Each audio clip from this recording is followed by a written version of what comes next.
बिस्मिल्लाहिर्रहमानिर्रहीम, अस्सलाम वालेकुम। मैं हूं मोहम्मद उसामा गाजी और आप देख रहे हैं अब पता चला। मस्जिद नबवी में कल जो कुछ हुआ वो काबिल मजम्मत है, अफसोसनाक है, शर्मनाक है। इसकी जितनी भी मजम्मत की जाए कम है। रब कायनात के मुसलमानों को हुक्म का खुलासा यही है कि अपनी आवाज़ को नबी करीम सल्लल्लाहु अलैहि वसल्लम की आवाज़ से बुलंद ना करो। ऐसा ना हो कि तुम्हारे उम्र भर के अमाल ज़ाया हो जाएं और तुम्हें खबर भी ना हो। इसमें कोई दो राय नहीं कि जो कुछ कल हुआ नहीं होना चाहिए, मगर क्या करें कि रहबरों ने राहबरी ही ऐसी की है कि अदम बर्दाश्त की आग पूरे माशरे में फैला दी है।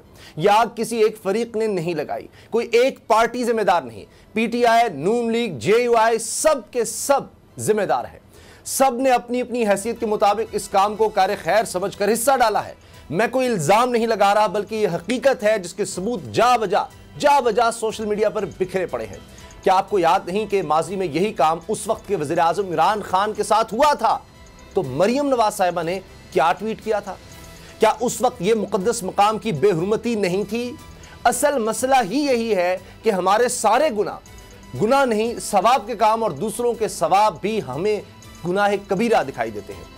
इसलिए तो अदम बर्दाश्त की आग माशरे में फैलती जा रही है, क्योंकि रहबर चाहे अपोजिशन में हो या फिर हुकूमत में, अदम बर्दाश्त की आग पर अपनी अपनी जरूरत और सहूलत के मुताबिक तेल डालते जा रहे हैं। लेकिन ये भूल रहे हैं कि यह आग सबको जलाकर भस्म कर सकती है। इसलिए दूसरों का नहीं बल्कि इस अदम बर्दाश्त का गला घोंटना होगा। अगर ऐसा ना हुआ तो फिर बकौल फराज, मैं आज जद पे अगर हूं तो खुशगुमा ना हो। चिराग सबके बुझेंगे, हवा किसी की नहीं। ये रहबर ये समझेंगे क्या मुक्तदर हल्के माशरे में इस बढ़ती हुई तकसीम अदम बर्दाश्त की संगीनी का अंदाजा कर पाए हैं या नहीं? क्या उनके पास इसका कोई हल है भी या नहीं? इसी पर बात करेंगे। नज़ीर लगारी और नूर आलफीन मेरे साथ हैं। सब्सक्राइब करें और बेल दबाएं ताकि कोई खबर रह न जाए।